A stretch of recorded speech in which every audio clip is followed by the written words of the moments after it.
Few weapons on the 21st century battlefield are as effective as the modern sniper. On any battlefield, a proficient sniper has got the capability to change the tide of that battle. Now fielded by every branch of the U.S. Armed Forces, from the Army to the Marines, Coast Guard, and Navy, these elite warriors continue to prove their value in modern conflicts. No shot is the same shot, so you have to be prepared for every shot. This four-part series looks at how the role of the sniper, their tactics and technology are changing to effectively combat everything from insurgents to smugglers and tribal warlords. You can't just stamp out a sniper. These professionals are highly trained, infinitely adaptable, and frighteningly lethal. They are today's modern sniper.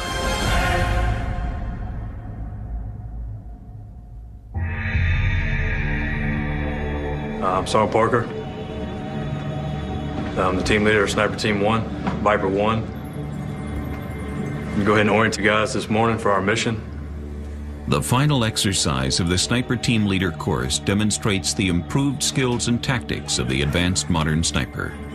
I'm with 1-6 and I'm tasked with bringing stability back to the area. Give me your mission in a one sentence blurb. Insert, get eyes on objective, get all my men back safely to the extract point, and give the commander as much information we can on the objective for his attack as possible. The advanced sniper has grown from the two-man team with a single objective to a six-man element capable of taking on increasingly complex missions. The insurgents that are occupying that area took over the locals, harassing locals with small arms fire, improvised explosive devices. They've been attacking the police stations. In addition to increased team numbers, what separates the advanced sniper is his expert camouflage capability, the ability to call in close air support, and most importantly, his ability to think on his feet. You got to be an adaptive, intuitive thinker. And with the growing demand for sniper teams, the Army, Marines, Navy, and even police snipers have come together to take a course that over the next 8 weeks will teach them the combat capabilities and explosive power of the advanced sniper team.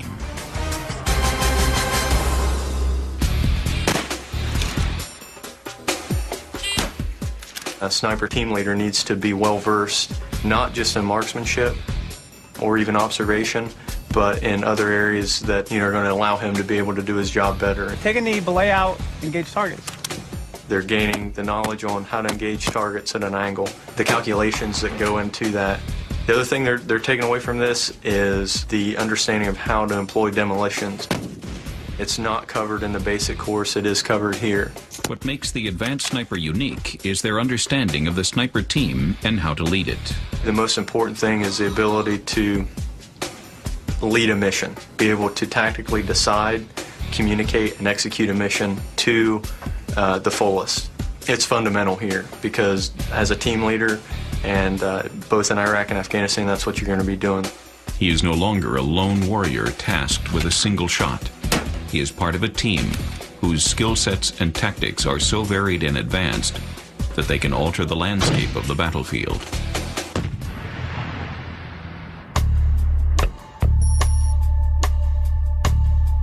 The sniper team did not come from any particular service.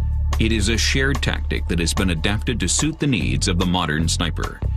And although each different branch of the military trains at separate facilities with varying courses, they must ultimately work together seamlessly to accomplish the overall mission. You'll have air support from Marines, you'll have EOD support from the Navy, you'll have Army support for your QRF, so it's just a big joint operation. Working with the other branches, it helps you get everyone's different views on sniper missions and different ways to do things. I think every service, they pretty much do about the same things, just some might shoot a little bit better than others, some might be better at tactics than the others. This sharing of information between services has helped to create the advanced sniper. They are part of a team. Each member of that team brings unique skills that make the sniper more effective. How a sniper team is formed is dependent on that branch of the military. For the Coast Guard, a sniper team is a gunner, a pilot, and a co-pilot. For the Marines, a sniper team can be a 6-man unit, and for the Army, a sniper team may only be 3 soldiers taking on a particular mission. There are 3 basic positions of the advanced sniper team. The team leader is most often the primary sniper of the team. He is carrying the long-range bolt-action rifle capable of hitting a high-value target past 1,000 yards. We're here, Camp Geiger. We're going to depart Camp Geiger with Team 1, Viper 1. Not necessarily the guy always pulling the trigger. Anyone in the team could be up actually observing in country and be the one to have to initiate an ambush or engage a threat. But your team leader is going to be the most seasoned guy on the team, not necessarily senior in rank, but most experienced in the team. He's going out with his team all the time.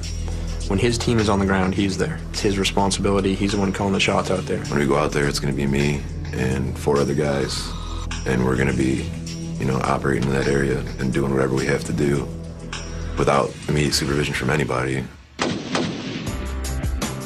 The first job of the team leader is to assemble snipers with various weapons and capabilities to support him. Flash out. The first position to be filled is the assistant team leader. Your ATL, your assistant team leader, his main responsibility is going to be the strong arm of the team. He's going to be ensuring that team training is always being conducted when you're back in the rear, and when you're in country that the state of readiness of the team is always high. All right, from here, I can go off the small of his back. The assistant team leader usually carries another long-range weapon, but his weapon is meant for rapid, closer engagements. He is a defensive weapon who will defend his team from multiple enemies at varying distances. With the team leader, the ATL helps to assign the other positions on the sniper team. It's all about experience and who's fit for the job and who's going to increase survivability for the team when they're out on the battlefield. The 3rd and 4th members of the team account for what's possibly the most vital element to its survival and safety: security. The security is preferably a 2-man element carrying tremendous firepower. The best tool for the security is a fully automatic weapon capable of repelling a full-scale close-in attack. When it comes to security element, the security element will end up overwatching the areas that you can't watch because you're observing. It could be wherever the main funnel is to come into your area. It could be top of a stairwell that you can still see that soldier from your loophole or wherever your hide is that you've got. You can still see them, and they've got their eyes focused just on that door. It's their only job. They can see out from their own loophole or whatever out to the area approaching it. While a 3- or 4-man team is the base for the advanced sniper, both the Marines and Army would prefer the safety and skill set of a 6-man team. The 5th member of the team is the RTO, or radio telephone operator. If you're lucky enough to get a guy that his actual MOS is out of comm, or if you have to spin one of your own guys up that's a basic rifleman and turn him into your communicator. Hunter 2-2, Hunter 2-2, this is Viper 6. The 6th and final member of the team is the point man. He brings another skill set to the team that they might need on that mission. He can also become a 2nd sniper or 3rd security member. He fills any need the team might have. So that's your basic breakdown of a 6-man team. Over the next 8 weeks, the Sniper Leader Course will teach these newly formed teams what it takes to be an advanced sniper. Like building blocks, they will add to their expertise with camouflage, high-angle shooting, demolitions, and calling for fire support. A 6-man element out on the battlefield as a sniper team can change the course of any area. And at the end of the course, the sniper teams will have to call on all their advanced tactics to take on a final exercise, where they will have to be both the hunter and the hunted. Coming up on Modern Sniper. You need a gun that's quick to get in the fight. The unconventional weapons and gear of the sniper team. And you better believe that they're going to be gunning for you because they want to get you out of the fight faster than anybody. And later, the final exercise.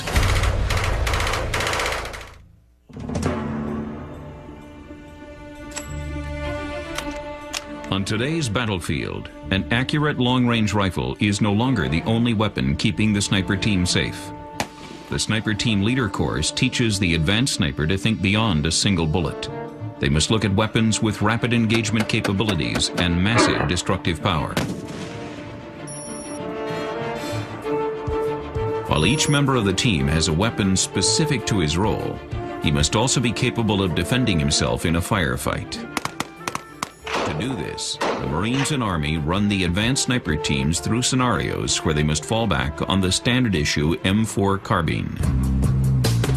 It's easy to manipulate, and you can get a lot of rounds down range on the target if need be. And with a bolt gun, if you've got everybody carrying their precision rifles and you're to insert and take contact, it's going to be really, really hard to get that fire superiority and be able to break contact away from the enemy with just bolt guns, because you just can't lay down the type of fire that you need with that weapon system. It's easier when you're going into buildings, clearing a building, occupying a building.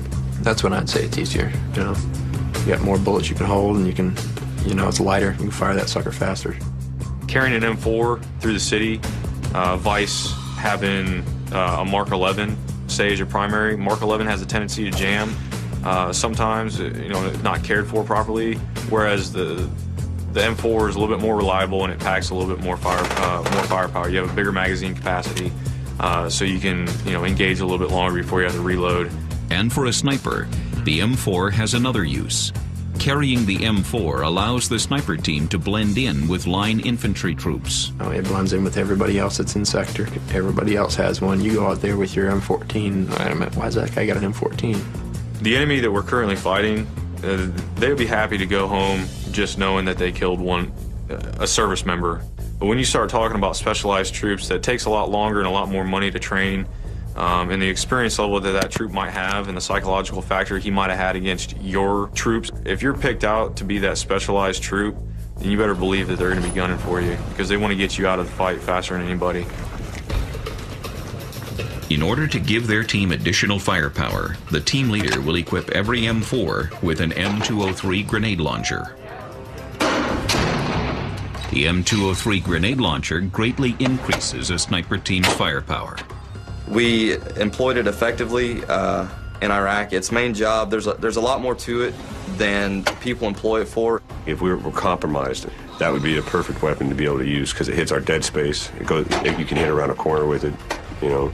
You shoot past the corner, obviously you're going to hit what's on the other side of it. If you were shooting single rounds out of your M4 or a bolt gun back at them, then they'll sit there and they'll hang in it. They'll stay there and they'll shoot, and it won't be fun. But if you start laying down machine gun fire, start shooting 203s at them, and there's stuff blowing up at them, their buddies are getting blown up, then they're going to run away. In addition to the M203, a sniper team member will carry numerous hand grenades. It's actually one of the better weapons that we have. So distance-wise, you throw grenades downrange, it keeps the enemy away from you. Sniper team leaders and sniper teams have many different grenades that they're bringing out on missions with them. Smoke grenades, for example, mainly used to create a screen, allowing you to disappear out of the area. You might then also need to use smoke to, say, mark an LZ. You're wanting them to be positioned in this location. So you might use smoke to mark the direction that you want them to come from. Your direction of approach is going to be marked by smoke. You're not going to tell them the color, because you want them to read that back to you as a type of positive link up. Your position be marked by smoke. Roger, I tally your green smoke. But weapons aren't the only new technology the advanced sniper is learning. The Sniper Team Leader course highlights the difference between snipers of the past and the advanced snipers of today. As computers become commonplace on the front lines of today's battlefield, the advanced sniper has greater and greater access to satellites. When it comes to satellites, I mean, the biggest advantage for the snipers in a regular platoon or company, I think would be obviously the GPS systems. So it's easier to find your position, is faster. Satellites also provide the sniper team with imagery to better prepare a sniper team for their mission. It also allows real-time intel to be passed from the front lines back to the commanders. In Iraq and Afghanistan, second-by-second accurate information has played such a crucial role that a special system was developed for the advanced sniper, a system called MSIDS.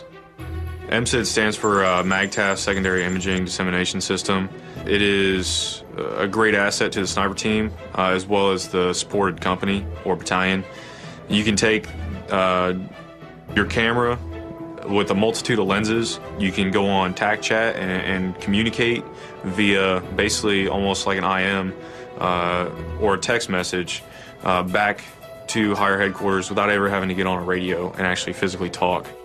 We don't have to report with pen and paper anymore. We can report using MSID, the cameras, receiving information through that way, sending it back to higher, quicker turnaround, quicker analyzation of the battlefield for the commanders. The sniper or observer of the team will take pictures or video of what they're observing. That media is downloaded to a laptop and connected to their PRIC 117 radio. The digital information is then transmitted via satellite. How are you getting this information back to me? I do have a camera and MSIVs that I would be taking out. You're telling me you can digitally shoot it back to me early? Yes, sir. You're the first one that's told me that capability. That's good. Another thing you're going to have is you're going to have a base station at the company. Wherever you're trying to send that information, it's going to have an MSIDS suite base station to receive that information. So now you have 2 dedicated radios and a dedicated channel along with all the gear on both ends before you can get anything operational. But in the end, when you have it up and working, it's the best asset that you can have out there. It actually brings the people that are sitting on the base, the rest of the Marines inside that command center, it can bring their attention basically to the battlefield without them ever having to leave that COC. The development of the MSID system has helped to make the sniper more than a weapon. The advanced sniper is the eyes and ears of their commanders, who could be anywhere in the world. Given the ability and freedom of movement with the satellite communication and way technology is going today, the opportunities for a Scout Sniper team operating in an area are endless, and utilizing that asset of satellite communication and your MSID suites, now we're afforded better communication and more up-to-date technology and information being passed than we ever had in the past. Coming up on Modern Sniper, the advanced sniping team uses demolition and close-quarters combat tactics to clear urban hides. Whatever keeps you safe is the things that you got to think about. There's a blacked out window. I'm going to launch a rocket in it. The Army and Marines have developed several team leader courses to teach the tactics of the sniper team and the skills needed to be an advanced sniper. These courses must prepare the snipers for the battlefields of Iraq and Afghanistan, locations where the snipers must remain unseen in urban hides that are often lived in by people who may or may not be hostile. The sniper team must be ready to enter a house, clear it of enemies, and keep it secure. To do this, the advanced sniper has borrowed tactics from police and SWAT to help win the urban battle. Having served as a sworn police officer, I had the occasion to work with police snipers from different agencies. .75 up. Last shot. From the outside looking in, was able to see how they're employed and what their job is and how it relates to what we do. One shared tactic is the use of demolition. Our charges are built with hostages in mind. Collateral damage is looked at a little differently in the military than it is in law enforcement. Obviously, they don't want to kill innocent people or hurt innocent people. I mean, it's basically the same thing, but it's way reduced. In the team leader course, the advanced sniper team will learn what demolitions are available and how destructive they can be. As far as demolition goes, there's a multitude of things that you can bring with you. Primarily it'd be C4, det cord, time fuse, and an igniter, along with your blasting caps, whether it be non-electrical or electrical. There's different ways you can go about setting up demolition. C4, the det cord itself can be used for small charges. If you have to gain entry into light-skinned doors, interior rooms, you can use that det cord. The advanced sniper learns to go beyond the obvious uses for demolitions and identifies each member of the team and what they could use explosives for. A loophole is a small opening that the sniper uses to aim and fire through without being detected. If there is not already a loophole in the building, then the assistant team leader may create one with a string of det cord coiled in a spiral. You can coordinate with other units, have a distraction over here while you blow a small charge here to create a loophole for you to utilize instead of just staring out the window. Now you have to make them fight like you fight. they have to be a trained observer now, and they have to look for disturbances in the baseline instead of just, there's a blacked out window, I'm gonna launch a rocket in it. While the assistant team leader is preparing his loophole, the security element is using demolitions to protect the team. The team leader course teaches the snipers how to build protective explosives, but it is up to the security member of the team to decide how and when to use them. Some things you need to think about, though, if you're using explosives, is if you're in an occupied hide, you got to take that family's safety into consideration as well. You're not there to cause, harm to anybody except the enemy. I always felt safer having the human aspect out there as my security, rather than, here, I'm going to set up a claymore, a child walks into the house, or a grenade, a child comes in. Wherever you set that device, you're not just going to set and leave it. You're going to set it, and then you're going to have a Marine watching that area. So if it is a combatant or something like that, then, hey, he lets him walk into the device and then goes to town from there. The security may also choose to use demolitions to protect the team as they leave the hide. In my experience, you got people maneuvering on you. Something just happened. They know where people are, and they're not stupid. They know that was a precision shot. They know there's somebody vital here. They don't know who it is, but they know it's somebody that needs to be eliminated. So a lot of times we would exit the building, go around the back of the building and place a charge on the wall. All these compounds in Iraq have huge walls around them. So we would maintain a covered position, maintain security, put a charge on that wall, and blow an exit route out the back of the wall using demolitions. That's something we did time and time again. Demolitions are often used to gain access to buildings the sniper teams need to occupy. We could use a donut charge that goes around the door handle and defeats the locking mechanism. We could utilize a slider charge that goes along the door hinges and defeats the door that way. Multiple breaching charges. A linear charge will defeat an interior door. All right, stand by. Fire and hole, fire and hole, fire and hole.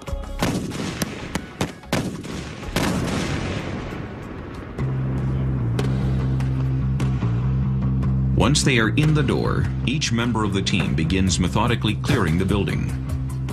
This system of clearing and moving through the rooms is its own unique style of fighting known as CQB, or close quarter battle. Everybody's an infantryman, so they have to know how to do it once for all. You can't just run into a building and say, okay, I'm taking over. You got to know how to clear the points that you need to be cleared. You always want to have the element of surprise because you don't want them to know you're coming. So basically you just, as soon as you make that first entry, you just go, go, go, go. To make that first entry, the security member of the team will breach the door.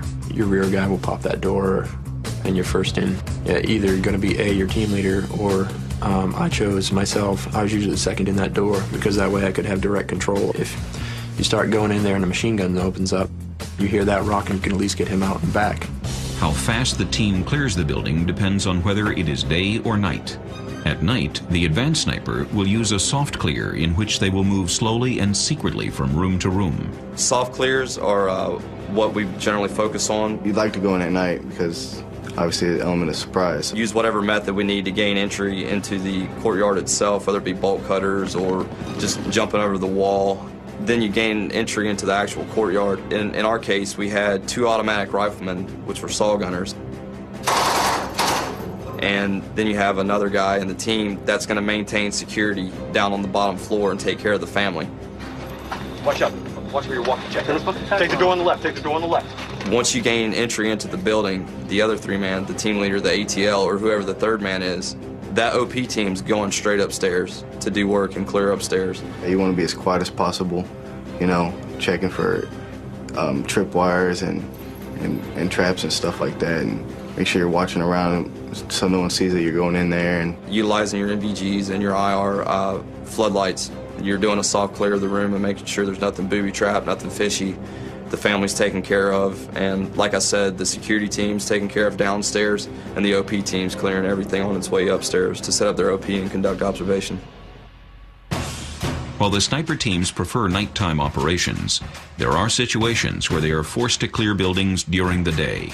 Say you were on a patrol with a regular platoon or a regular squad, and you end up getting contact, and the target was too far for the regular infantrymen to hit, so the snipers would have to run inside of a building to get a better shot at them, work their way to the roof, or to a window, or anything like that. So they'd have to be able to clear the room as fast as they're moving. Going in there to clear, and it's hostile, you're not going to go in there slow.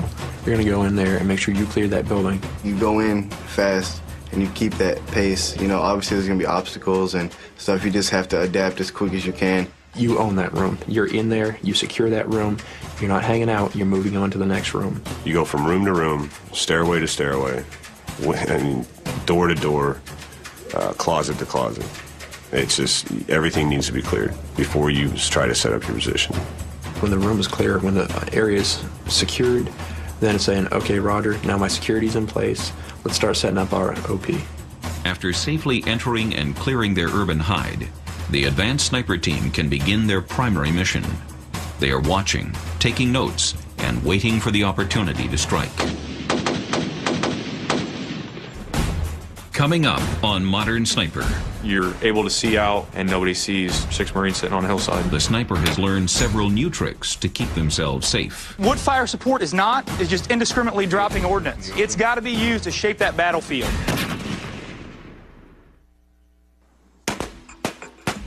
As team leader courses in the Army and Marines focus on building up the size and skill set of the advanced sniper team, they must also begin to adapt their safety and survival methods to meet the demands of today's conflicts.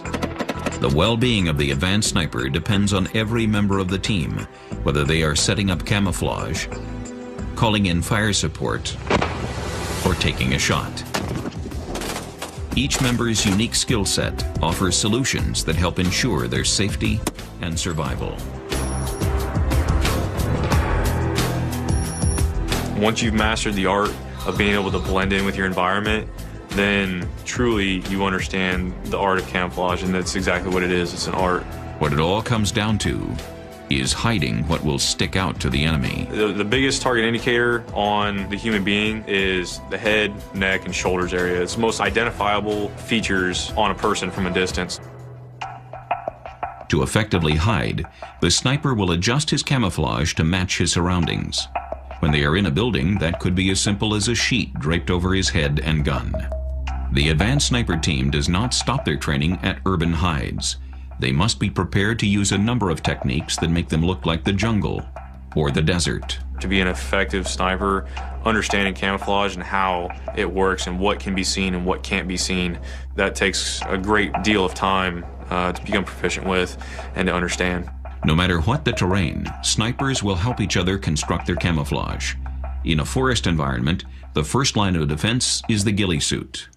If the team is working in the desert, then their camo must match the sand around them. During daylight operations, we utilized chicken wire. Different techniques that I've used, from using Arctic Overwhites that I dye, sheets that I dye, spray paint, and then put a spray adhesive, some talky sand on it. And with that chicken wire, it's big enough for your team, so that way in the daytime, when the sun comes up, you lay that over your team, and now you are the rocks. With this technique, the snipers will assist each other in assembling and entering the hide. Teamwork is key in making sure that every part of the sniper is properly camouflaged. We need a big chunk of transplant right in front of the main loophole. Roger, I got it. So right on the right side as it comes up. Here's like 3 shadows right there. That'll complete the effect. And now, through the chicken wire being crinkled and whatnot, you're able to see out and nobody sees 4 Marines or 6 Marines sitting on a hillside. Of course, camouflage is not the only way to stay concealed from the enemy. Snipers in Afghanistan have learned that taking positions high in the mountains can be an ideal place to stay concealed while affording a commanding perspective on the battlefield. However, taking a shot from a high-angle position can be one of the greatest marksmanship challenges in sniping. That's something that if you've never done it before, that's a whole different breed of marksmanship, is high-angle shooting. If you've never done a high-angle shoot before, and you step out there and you think it's going to be the same as shooting flatline distance, then you're sadly mistaken. There's a lot more variables that go into it. Because, I mean, you're looking up, and whatever this is, it is what it is, but the bullet's only affected by gravity for this distance here. So this could be 600 yards, but whatever this angle is, you got to think that angle is compensating for the horizontal distance. Snipers use the Pythagorean theorem to adjust the angle of the shot. They know the C side of a triangle is the distance from them to their target. They use this and the angle of their shot to figure out the distance of the B side of their triangle. They then subtract b squared from c squared to find a squared. The a distance is what they use to adjust their scope. What's that range? 750? At the Team Leaders course, the students engage several targets from the tower. The targets range from 150 yards away to right below them. Once again, teamwork makes the difference between success and failure. The observer uses a slope doper to find the angle of the shot. The sniper provides the observer with a mil reading of the target. 1.5. Using those two factors, he can calculate the horizontal distance to the target. That is given to the sniper, and he engages that target. Obviously, downtown Dallas has got a ton of height, so the potential is there to have really extreme angle shooting. Look, clear. Excellent. Great time. Good job. Freaking awesome. I would say it's reinforced what I know more than it wasn't that it was new. It was a reinforcement of what I've been getting trained to do. Not only do snipers have to consider the calculations of a high-angle shot, but they also have to think about whether they should take the shot in the first place. Shooting their weapon will often give away their position.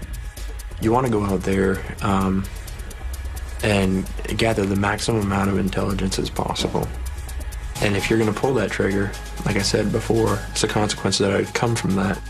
As a solution, the team leaders are being taught to call in fire support. Fire support often comes in the form of a plane, helicopter, or mortar, and even though it makes a larger impact, the location of the team remains secret and safe. What fire support is not is just indiscriminately dropping ordnance. Okay, it's got to be used to shape that battlefield. If you got 100 troops down on the ground there, you're going to pull your trigger at night with a Barrett. No. That's when I would either call for fire or whatever, because they don't know where that's coming from. They can pretty much triangulate where you're shooting from, and that round cracks off. Calling for fire is looking at enemy targets that I can't take out with my sniper rifle, and I need heavier artillery or mortar fire. And I'm just giving them a direction and distance from my position, and they're going to drop around. I'm going to adjust them on target, and target's neutralized.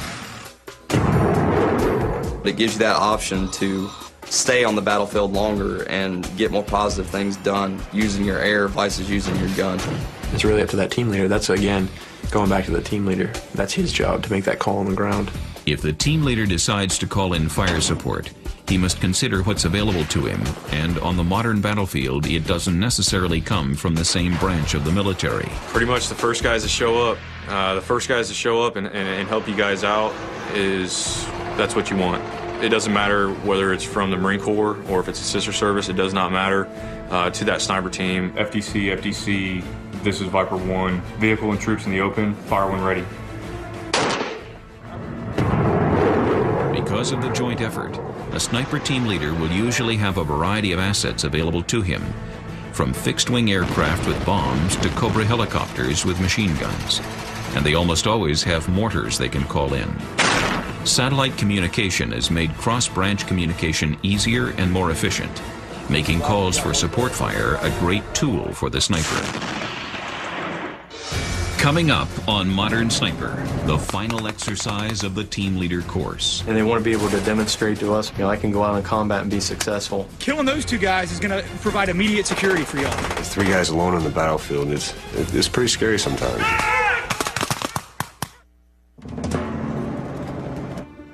Over 8 weeks, students at the team leader course have been learning what it takes to be an advanced sniper, from fire support to close quarters combat. A good sniper team can take on any situation presented to them, and the best way to test what the snipers have learned is to give them a simulated mission and throw in unexpected obstacles. They're employing a lot of what they're going to do in combat here on the final exercise in a school environment. Hopefully they're successful and they get better in their abilities to move around undetected. During the 72-hour final exercise, 2 teams of 6 snipers will formulate and execute a plan to observe an enemy stronghold. The exercise simulates that the intelligence they gather will be used to support a company that will be assaulting that same town. In the team's plans, one team will observe the town from the surrounding wood line, while the other team observes the same area from a nearby tower. The three objectives for the teams are to gather intelligence, support each other, and most importantly, to stay undetected. It seems like such a simple thing for 4 guys to be able to move to a pre-designated area in a tactical fashion, but by the time you add gear and you add the heat of the moment and excitement, everyone kind of follows their own instinct if you don't have it planned and you haven't rehearsed to the point. So, I think the final exercises are very valuable for that reason. For the sniper team leader, the plan is everything. Our mission is no later than 1200, 14 September 2009. Viper Team 1 will depart Camp Geiger and move to grid 7430-4250. The first thing they're thinking about, having talked with many commanders about this subject in and of itself, is why do I want to put you out there? Give me your mission in a one sentence blurb. Insert, get eyes on the objective, get all my men back safely to the extract point, and give the commander as much information we can on the objective for his attack as possible. Why do I want to put you at risk and potentially risk having to send a QRF element out to rescue you? There is thick vegetation in the area, so our movement to our position and to get eyes on that objective is going to be slow. How much is it going to slow you down? You're leaving today and you've got to be back when? Tomorrow? I, as the commander, am going to think about when you get out there, if it's a huge impact, it keeps you from getting into position and accomplishing your mission. That's something I need to know. You have to convey to them, this is why you should put me out there. This is what I can do for you. This is how I can be successful. And you explain that through your mission that you put together. You're the first one that's covered any of these. This is the whole reason I'm sending you out there.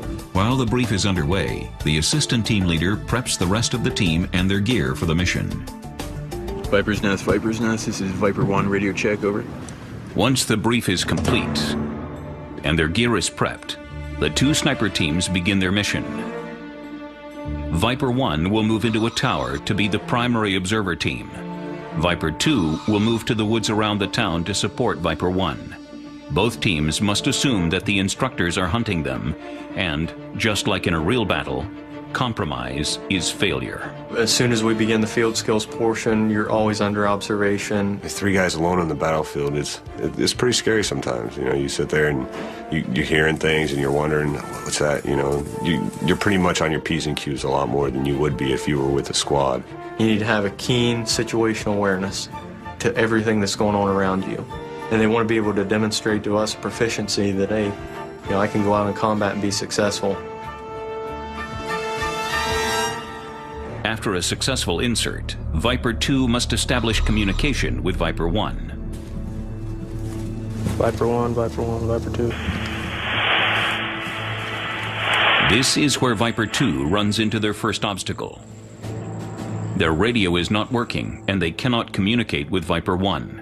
There is no way to know if Viper 1 has made it to the tower, and if they are safe to continue to their rally point. Viper Nest, this is Viper 2, radio check, over.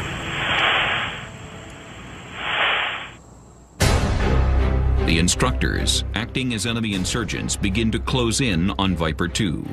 Without having any prior knowledge of the team's whereabouts, their goal is to find and compromise the teams. And since they know exactly how a sniper thinks, they are Viper 2's biggest threat.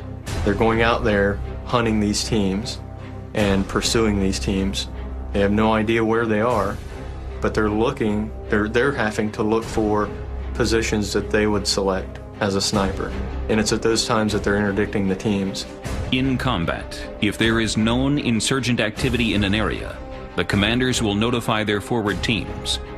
But when communication is out, the team is on their own. Since Viper 2's communication is down, they continue to move slowly and carefully to their rally point, stopping occasionally to try to communicate with Viper 1. But there is still no response.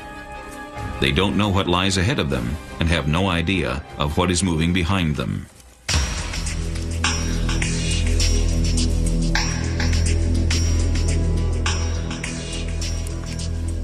As they near their rally point, the lost communication has become a matter of life and death for Viper 2. The team leader makes the decision to stop and set up security until comm is fixed. But it is too late. The instructors have found them.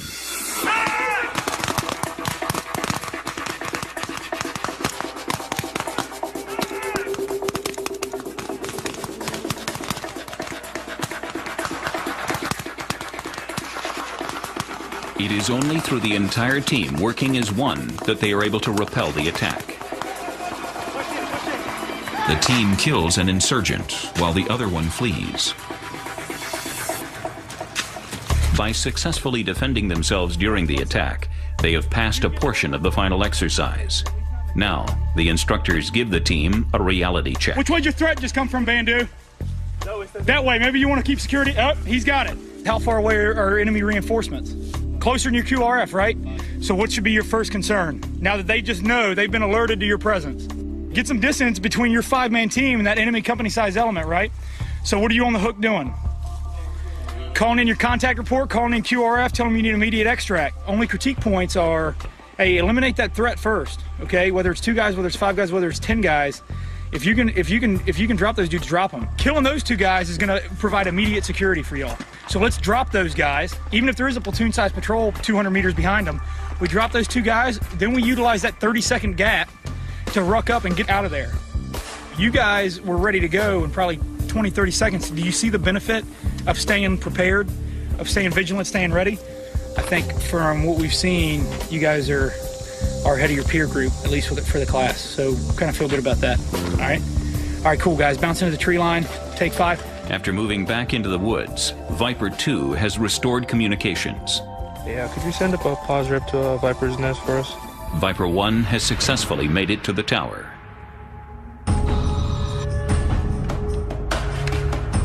They are informed by the Sniper Control Center that the target they have been watching is a terrorist commander. They must eliminate him, then exit the tower as rapidly as possible. Every second counts. The longer they remain in the tower, the more vulnerable they are to a much larger enemy force that's certain to be approaching. In order to be successful, Viper 1 must be ready to move as soon as they fire. Dispatch QRF at this time. How copy? The RTO has called in a quick reaction force to extract them. Once they fire, their position will be compromised. The enemy will attack, and they must make it down 4 flights of stairs, providing seamless cover fire. All right, guys, go ahead and load and grade. On target. On target. Stand by. TF2. 5, 4, 3. Come on, come on, come on! Go! Be advised, we have engaged 2 hostile, 2 enemy KIA at this time. The security fires cover fire out of a window, while the team leader and ATL move past them to the level below. Once the team leader and ATL reach that level, they now provide cover fire for security, who follows but moves past, descending to the next level below to continuously provide seamless cover with an almost leapfrog-like effect. The team works together to make their way to the bottom floor of the tower. From here, they transition to their sidearms and make their way to the waiting Humvee.